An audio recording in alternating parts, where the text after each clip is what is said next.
Thank you so much.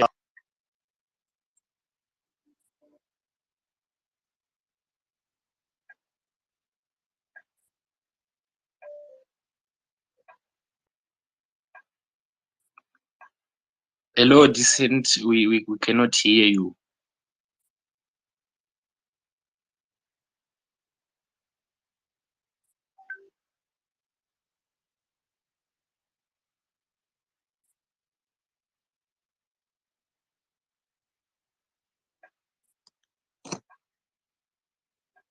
I think Decent's network seems to be having a bit of a problem currently because you can't hear what he's saying. Is there anyone who can hear Decent? Maybe can just rest the end.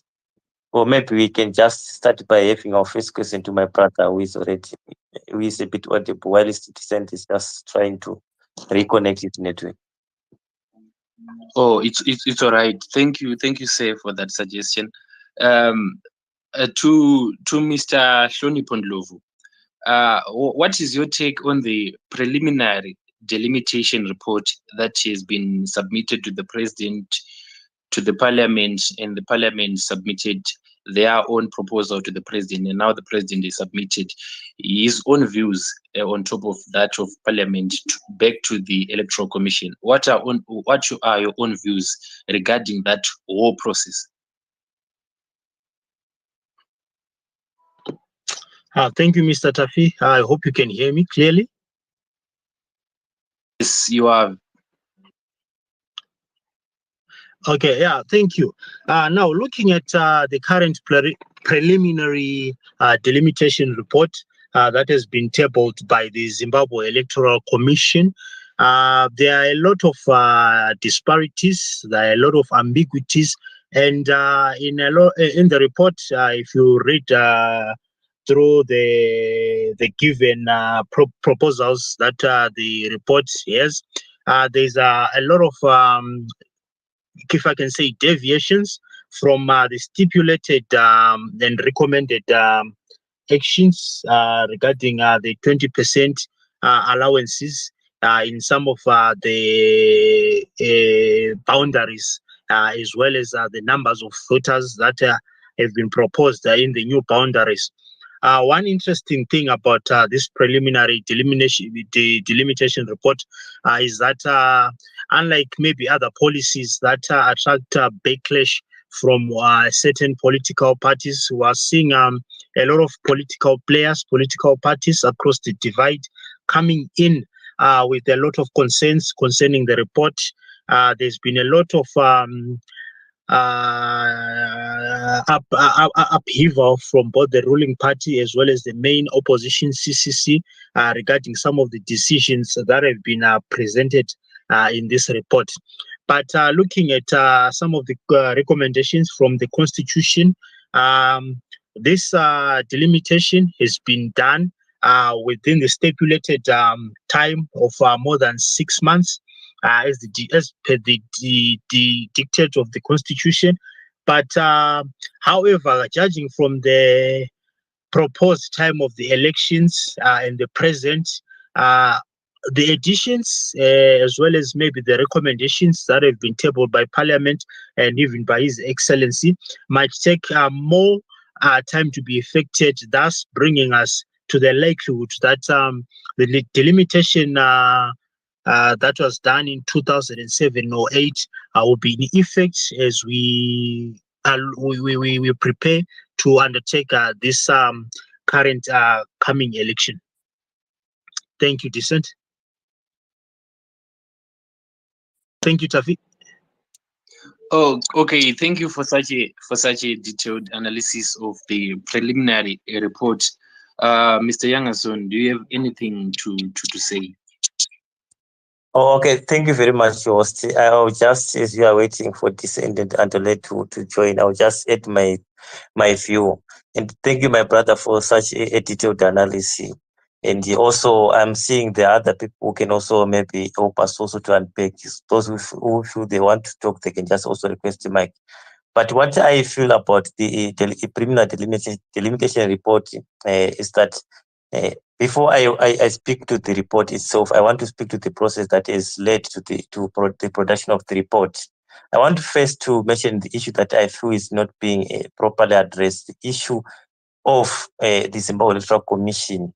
What we recently saw during the past week or two, where we had some section of the Zimbabwe Electoral Commissioners denouncing the report, in which of something that you have been speaking or we have been raising quite often, the independence of the Zimbabwe Electoral Commission is something that I feel that is not being addressed, because we are now in a scenario where we have got a letter that is being purported to have been written by 7 other commissioners from the Zimbabwe Electoral Commission denouncing this delimitation report, which is something that I feel is not being spoken enough or is not being addressed enough. Because if we have half or 3/4 of the commission, if not 90% of the commissioners denouncing the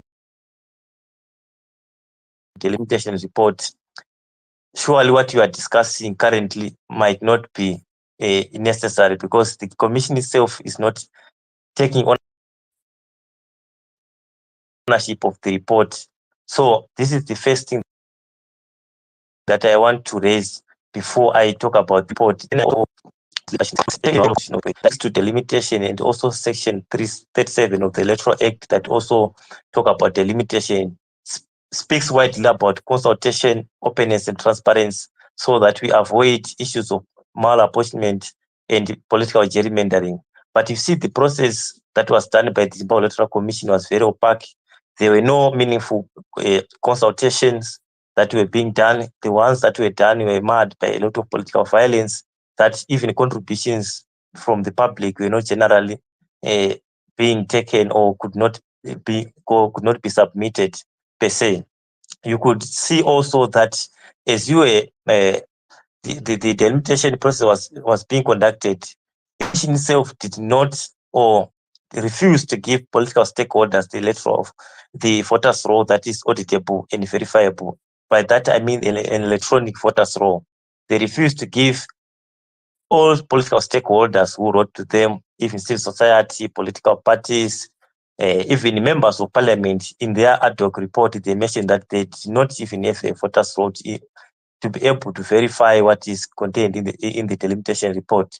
So yes, we might be discussing this delimitation report, but are we able to verify that where there was written that we have got 5.8 million registered voters? How can you verify if you do not have a voters roll?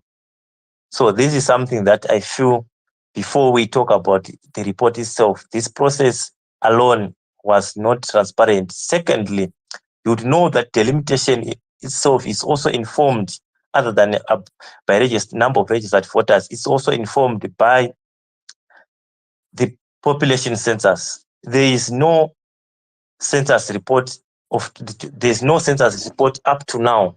The census that was conducted in 2022, its report or its finding has not been published up to date.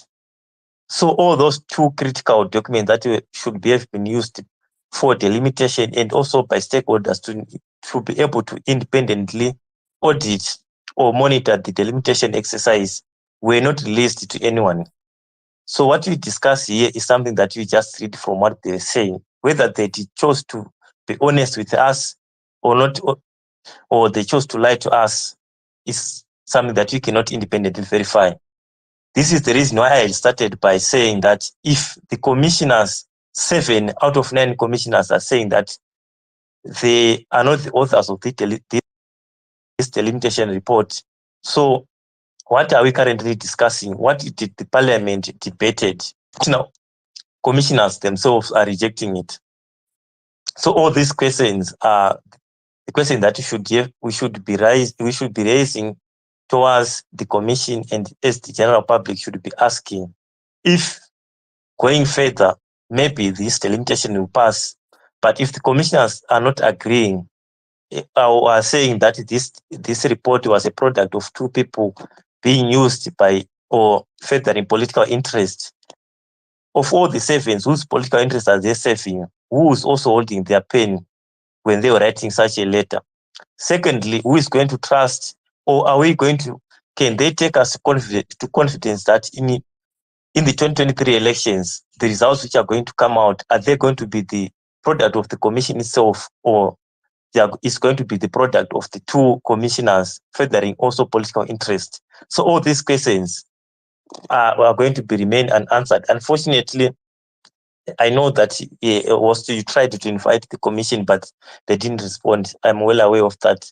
But these questions are questions that should be taken to the commission, that they take us confidence to make sure that after the election, the results that they are going to pronounce, who is going, is it going to be the results of the commission or two members furthering political interests? And also those 7 commissioners, whose interests are they furthering? Is it for the commission, or is it for the also other political factions who is also holding their pen? So these are the questions that you should also point out. Then going to the report itself, like what my brother has said, the report on itself, it's several violations of the constitution, which is section 161. You know that section 161.6 speak to the 20% threshold between the small and bigger constituents. But if you look to what is produced, I don't know which formula they used. There is now 40% discrepancy between a smaller and a bigger constituents, which violate the constitution, which violate also the Electoral Act. Basically, the delimitation report which was produced by SEC is scandalous.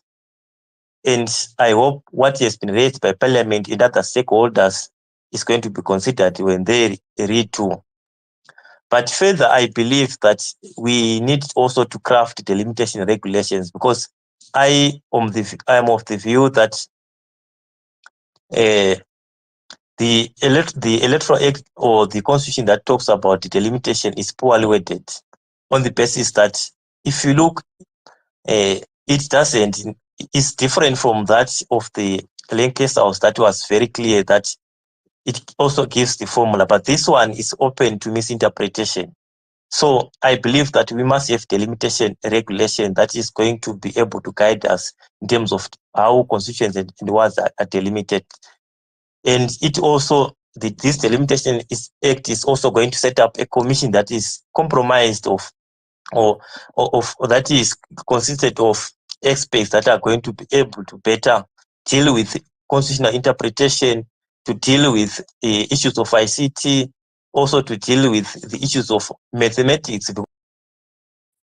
Because what you've seen that there's a to calculate a formula, which I think that maybe if you got a technical a team of compromise of mathematicians, statisticians, and also ICT guys and lawyers who can be able to better produce something that is better. And also the Delimitation Act should also talks about the appeal process. If someone is aggrieved with the procedure or the outcome of the delimitation, there should also be mechanism to appeal that. In the current constitution or the current provision that is governing the delimitation exercise, there's no such thing. What you have is that if what is in the constitution is that the delimitation or the SEC has got final say on the delimitation report. So if it produces something that people do not like, you cannot appeal it. So that's the challenge that we have. So that's what I believe in short.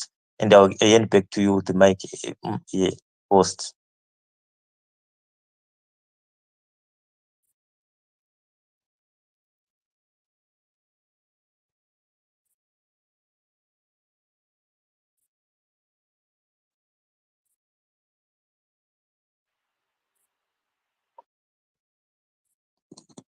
What's over to you? Thank you, Mr. Yangason. Thank you for such a lengthy and detailed analysis on the preliminary delimitation report. Just a reminder, thank you everyone for joining in. And if you feel like you want to contribute, because some of our panelists are unable to join us, but I can see Decent is now back. He has requested the mic. But the director, Mr. Machete, has raised a number of pertinent issues, and I think we can actually have a background on what we are dealing with here. But just to follow up, what is the legal framework that guides this delimitation report, and is it even comprehensive enough to say that this is in line with the law? Does the delimitation report comply with the law, Mr. Yangason and Mr. Hlonipo? Okay, thank you, Tafi. I hope I'm still loud and clear. Yes, you are loud and clear. All right. Looking at the current process of producing the delimitation, the exercises that have been undertaken, you can partially say that there's been, if we can say, there's been some cosmetic compliance to the constitution, right? In that the exercise has been done as theoretically, delimitation is supposed to be done after every 10 years, as per the dictates of the constitution. Looking at the constitution, we were looking at section 161, articles 1 all the way up to 7. There has been some deliberate move towards complying to the exercise of delimitation. But looking back in history, you'll see that at some point the role of delimitation was taken away from there was a commission that the Constitution of Zimbabwe by then, before this new one, it was there was an amendment number 18 of 2007 that transferred the delimitation exercise from it was from the delimitation commission, right? We had a delimitation commission that had been set up in 1980, but then in 2007, owing to the acts that I've mentioned there was transfer of the function of delimitation to the Zimbabwe Electoral Commission, which then carried out the exercise in 2008. Looking at the current constitution, which states that every 10 years there should be a constitution. You'll note that today, to this year, it's 2023. Somehow the delimitation has followed the constitution, but however, trying to also buttress my argument on what my brother was saying there earlier on. There's been a lot of inconsistencies within the commission set to do the exercise. There's been a lot of inconsistencies in terms of consultations, wide consultations, national consultations, as per the dictates of the constitution as well. So there has been a mixed compliance to the law, partial compliance to the law. Somehow, the loopholes in the constitution have been utilized. But then one other thing that we note is that whenever an action does not have an enforcing act or an act that gives the mandate to an organization to carry out that mandate, then we have a challenge. ZEC, while it has been given the mandate of overseeing all elections, I'm sure the current crop has not been subjected, hence the implied conflict within the commission itself regarding what to do. There has been a lot of conflicts that has been raised by different stakeholders regarding the consistencies of the objective of the delimitation report. Hence, when you talk of the legal framework, yes, the constitution does provide the roles, the duties, and so forth of the Zimbabwe Electoral Commission as the key stakeholders and as the overseer in delimitation. But I feel like an independent act towards delimitation, which has the right technical skills, the right funding for that, as well as I think the skilled human resources for the act would be very good. We have seen that regarding the other duties of the Zimbabwe Electoral Commission, there's been a lot of inconsistencies as well. There's been inconsistencies with the maps, inconsistencies with the voters' roll, and hence now another big task has been given to them. And yet again, we have another problem of inconsistencies with delimitation. Hence, I think we need to strengthen the legal framework guiding the delimitation exercise. ZEC might be overwhelmed. We need another third party so that there's at least a controlling party to hold this. There's an independent commission that's set through that act and so forth, so that we do not have conflicting interests in one organization given the tasks. I really feel that ZEC is overwhelmed, and hence the quality of these exercises will not be good at all because of the workload that they've been given. Thank you, Tafi. Oh, thank you so much. Thank you for such a detailed analysis, and you raised a number of issues there. Our other panelist, Mr. Decent, I think he's having network challenges. He had joined and he had the mic, but it's now reconnecting. So I think we have to move on without him. And just a reminder for any of our listeners who are here present, and if you feel like you want to contribute a word or two, you can just request the mic so that you can actually contribute to this discussion. But Mr. Hlonipo, you are here as a public policy analyst. There's this pressure group, Pachedu. They released their own delimitation report is an analysis, and the Zimbabwe Electoral Commission has been accused of coming up with hundreds of fake polling stations and in its controversial delimitation report. And some have fake district codes, some fake words, and others fake local authorities. These are accusations, and they are coming from an investigation that was carried out by Team Pachedu. What are your views regarding these claims, considering that you also raised the point that there are inconsistencies in that delimitation report? What are your views in regards to these claims? Okay, thank you, Tafi. Well, I did also manage to go the critique that was done by Tim Pachedu. Okay, reverting back to my fellow panelists here, one of the key challenges that we're having in giving a full analysis and evaluation of the current delimitation report is access, to the information.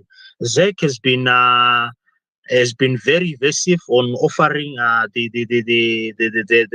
report to the public, and has been not justifying how the delimitation was intended, maybe to better this forthcoming election. Also noting that the scarcity of information also makes it very difficult to give a balanced overview of the whole thing.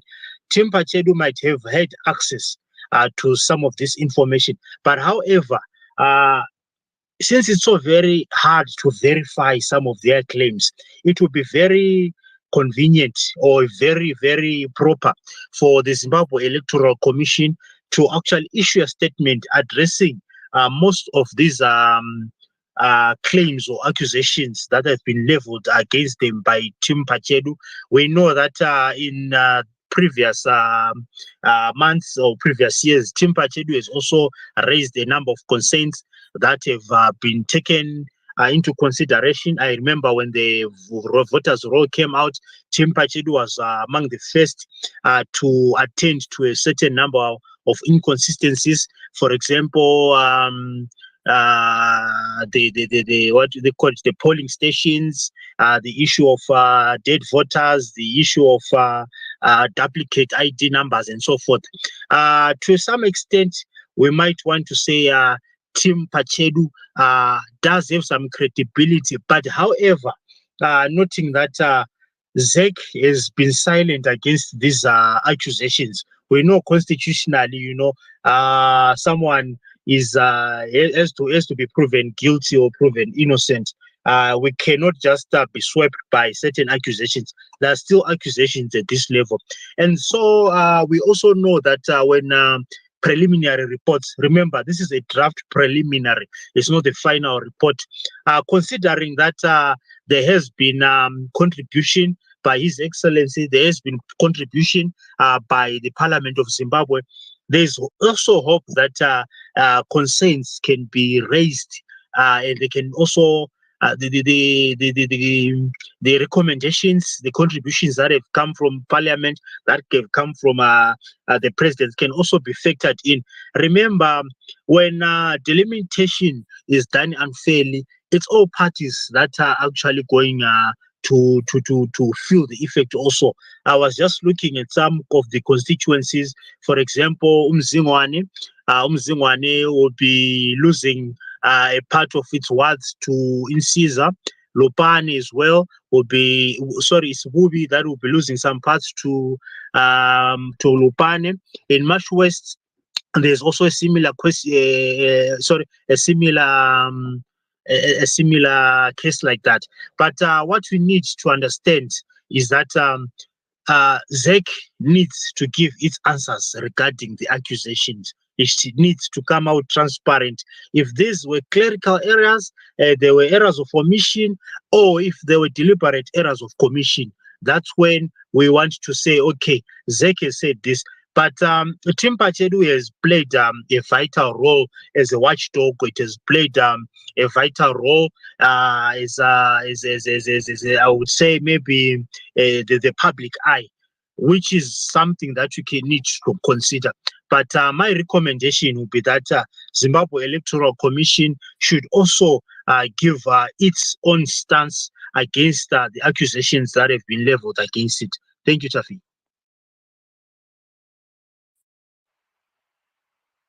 Oh, thank you so much, Mr. Ndlovu. That was a detailed analysis of the matter at hand. But just to understand that in the event that the delimitation report is gazetted in time and it has to apply in the upcoming harmonized election, what does it mean? What does the delimitation report mean to the general outlook of the upcoming harmonized elections if it is gazetted in time?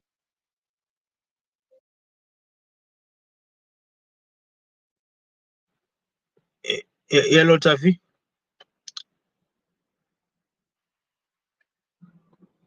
Hello, Mr. Ndlovu, I can hear you. Okay, yeah. According to the Constitution, if the preliminary delimitation report is gazetted in time, then it becomes the election blueprint. The election would have to conform to what the current preliminary report currently outlines for the running of the elections that we are going to have. But as I have said before, there's been some changes that we are seeing. For example, looking at Harare Metropolitan, the ZEC has actually highlighted that there will be no increase of wards in Harare Metropolitan. The Harare City Council had proposed that the Harare municipality, rather, not the city council, had proposed that they be increased from 45 to 55 wards in the city, looking at maybe the growth that the city is currently experiencing.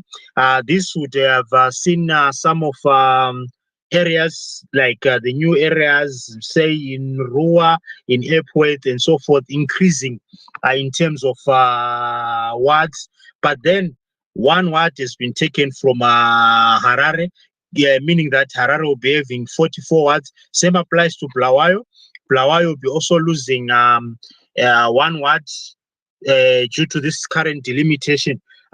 Looking at some of these implications, we generally have growing populations in the cities, our metropolitan cities of Harare and Bulawayo. We have had steady increase of migration from the rural to the urban. Looking at the last elections, there's been more urbanization, more residential places developing in the cities, and looking at maybe issues of service delivery. More words would mean that service delivery would have to focus on a sizable number of people as per constitution's dictate. Sorry for keeping using the same words now and then. But then, if there's lumping of too many people, I said before that in some cases the percentage is more than the recommended 20%. It means that the ratio of the representative in parliament or even at council level actually becomes the disparity becomes huge. We have more people trying to be raising their concerns to one representative, whereas more words would have meant that service delivery issues could have been attended to by a representative, maybe which the people know better. When you have very huge numbers of people depending on one representative, that becomes a challenge. We also have maybe some shocks that we'll have, given that there have been certain numbers of seats in council, maybe in our urban councils. The meaning is that we might have challenges in the way that things were done. They have to be remodeling, reinvestments into the structures, in the administrative structures of these of these town councils, of the rural district councils, and so forth. And then the other implication that we could have is that with the example of Airport, we can see that in Airport Ward 3, which has been stronghold, maybe say, of opposition parties, would have to be, the boundaries would have to change, and the same number of people who have been a stronghold will end up going to the ruling party. Same applies to some parts as well, where maybe the ruling party had strongholds. The numbers would go will no longer be as strong as per expectations. But I don't think that would be much a challenge, because it's up to the political parties to urge their supporters to vote in numbers. It's not just being traditional strongholds or something like that. But in terms of service delivery, that's what I'm really worried about, because the issue of clumping big populations together actually lessens the effectiveness of their leaders, because there are too many issues, and then there's limited capacity in the representatives to take up these issues to the responsible authorities for interventions. Thank you, Tafi. Oh, thank you, Mr. Ndlovu. Thank you for such a detailed analysis. Thank you, Decent, for joining in. I hope now you can actually contribute to the discussion. But we cannot go back to the first questions. You can just chip in from where we are right now. Like the delimitation report, if it is to apply in these upcoming elections, it has to be gazetted into law by the 26th of February, because the elections are scheduled to take place not later than the 26th of August this year. So they are supposed to take place between 26 July and 26 August. So in the event that ZEC fails to meet the 26th of February deadline, and the election boundaries are to be reverted to those that were there in 2007, is there any chance of seeing meaningful youth participation in these elections?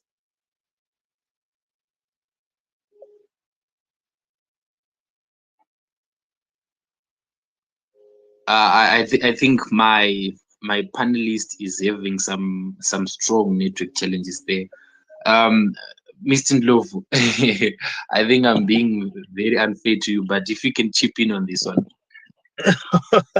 Okay, Tafi. Yeah, no, I do get what you're saying. Well, one of the challenges that I think we face, not only as Zimbabwe, but most of our African countries, right, is projecting certain outcomes even without the actual processings happen, right? I remember in 2018, we had a lot of protests from the opposition regarding the results even before they were announced. Then there was a lot of disturbances, especially in the capital Harare, where we had shootings and all of those things. But now, looking at the current situation that we have, we wouldn't want to project the results of the election, say, based on the delimitation report. As I've said, there are so many loopholes, even from the concerns of interested parties. For example, we know that ZEC hasn't responded to any allegations leveled against them.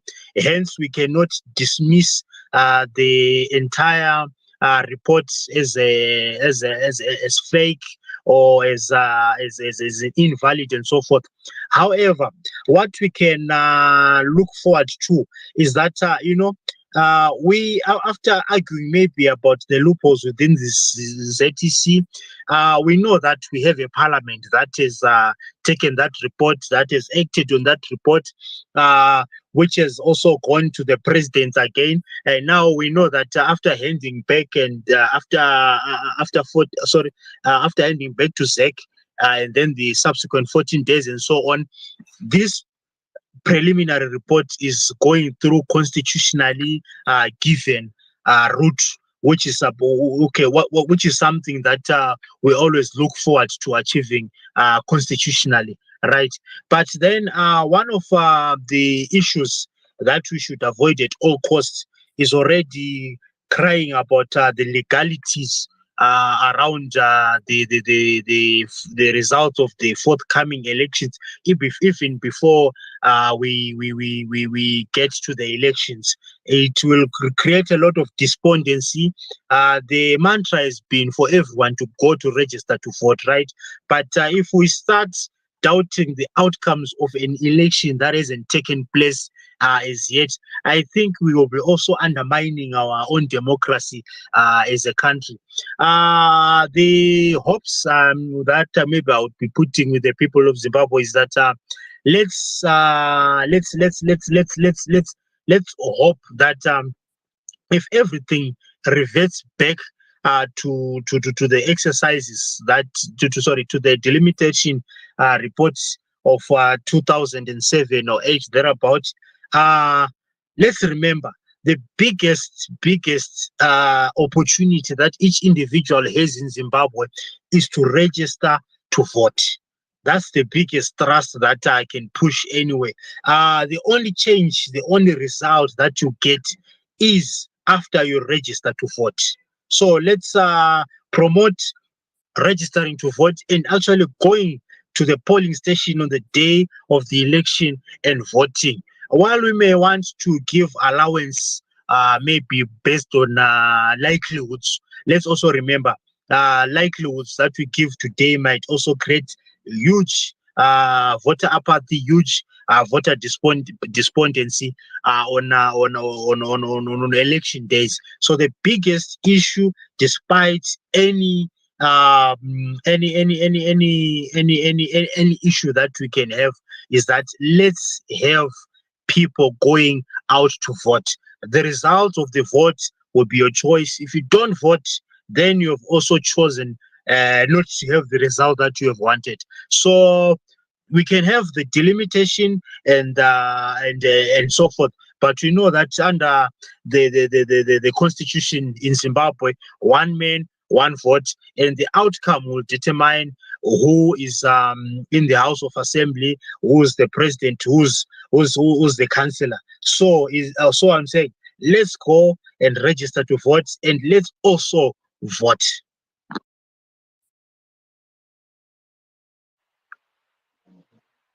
Thank you, Tafi.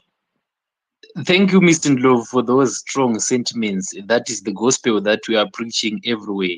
To be the change you want, go out and register to vote. And we are pleading with everyone to urge your friends, your family members to register to vote, because ZEC is still open for voter registration for the 2023 harmonized elections. So let's go out and register to vote. And just in closing, can we have anyone who would want to contribute from the floor? You can actually request the mic, then I can give you the opportunity to contribute to this discussion before we round off. I have Mr. Decent. I think he has network problems, so I think we have to round off. Any last words that you can leave with the masses of Zimbabwe before you go, Mr. Ndlovu? Thank you so much, Tafi. Yeah, I'll repeat what I've said before. The change that you want is the change that you'll have to make. The development that you want to see is the development that you have to contribute to. And currently, our constitution offers us the right to exercise an independent vote. One man, one vote. You are alone in your ballot. What you do there is your own business in your ballot. So the constitution has given you power to elect your trusted leader. And one thing I'm urging the people of Zimbabwe, especially the young people of Zimbabwe, is that let's be more active in politics that concerns us. We cannot afford to be ignorant anymore. Looking at our ages, no one is growing any younger. Today, I'm speaking about elections. 10 years, 15 years ago, I was not even aware of what election is. But the chances now for you to go out there and be responsible for the change that you want to see in your society, responsible for the developments that you want to see in your society. And to the political parties, I'm saying, please give the electorate quality leaders. Give the electorate responsible leaders. We do not want to see leaders that are not even taking Zimbabwe forward. We don't want to see leaders that backtrack on their promises. We need to see leaders who are aware of the current situation. Leaders who want to take Zimbabwe on a better platform. Leaders who are really answerable to the country. And then the last one is, dear Zimbabweans, let's vote in peace. Your neighbor will be your neighbor even after the elections. Your mother will still be your mother even after the elections.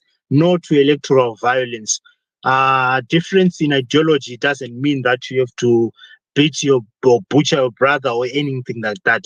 It's a difference in opinion, but let's celebrate our unity in diversity. We might not be agreeing on who has to lead or anyone that has to be in that seat. But let's remember, after everything, that I am Zimbabwean, you are Zimbabwean. We have the same kind of ID. No one has got a better ID than the other one. We are all Zimbabweans. We belong to Zimbabwe, and everything that we want for each and everyone, for our families, for our relatives, for our friends, even sometimes for our enemies, is a Zimbabwe that we can all be proud of. Thank you, Tafi. Indeed, peace is the cornerstone of our humanity. Once we start to be unpeaceful, it means that we have lost that humanity part of us.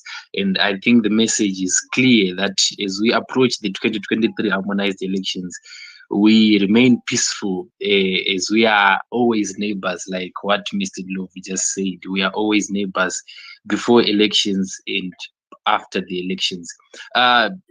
Before we round this off, Mr. Bajila is now a speaker and saying you have been having network problems, but just to give your closing remarks and your own views on this delimitation exercise and what it actually means to the general outlook of the election, and also what does it mean to the participation of young people who would want to participate in the politics of our land.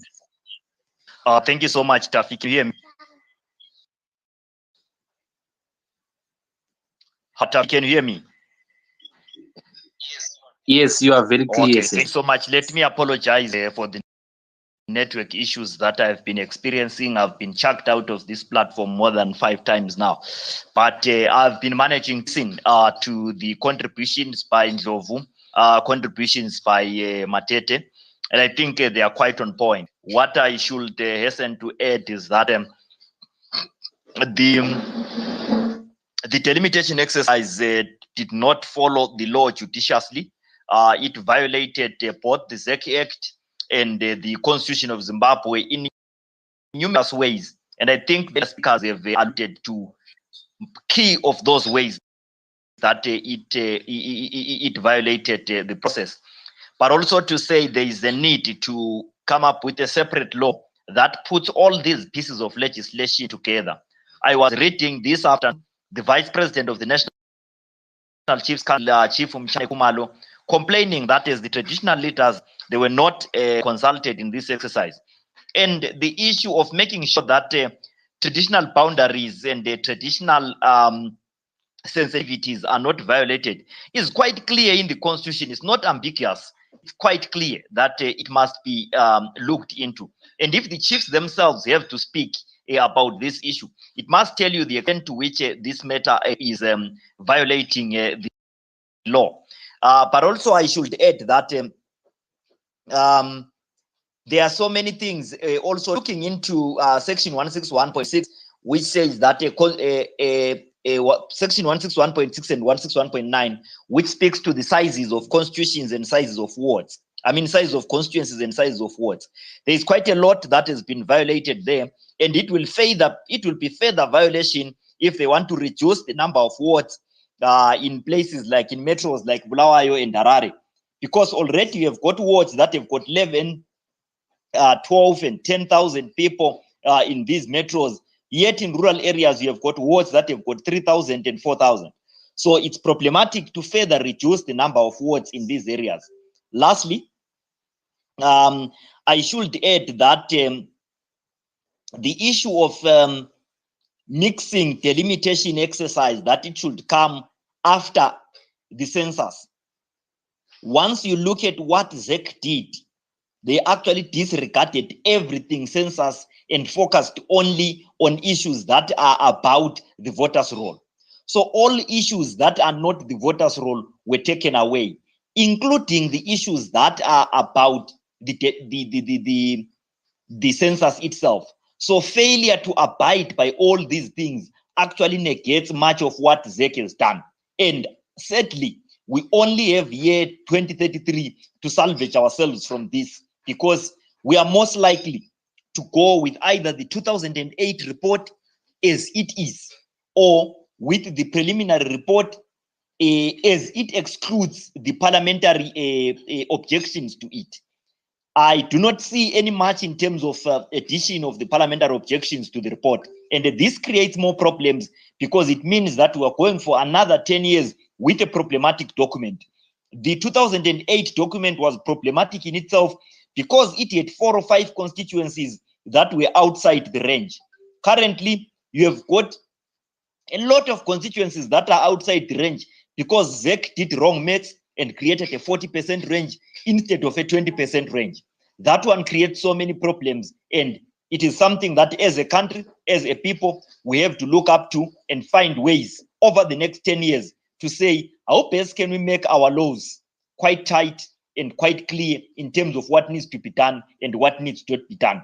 But certainly to those that are in charge of the Zimbabwe Electoral Commission now, whether our children or their children, at some point, they will have to frown at their graves upon seeing the kind of problems that they've invited upon our country. Thank you so much.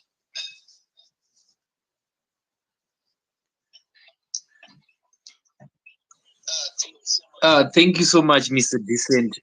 Those were brilliant submissions. I wanted to have you earlier. I think you had many points to lay out. However, due to time, I think we have to leave it here. Unfortunately, we didn't have our other panelist from ZANU-PF, Miss Antonella Nari, to give in her own submissions. But nevertheless, we are very grateful for everyone who tuned in and gave us a listening eye to understand the preliminary report. From Project Vote 263, we say have a good night until we meet again. It's a goodbye.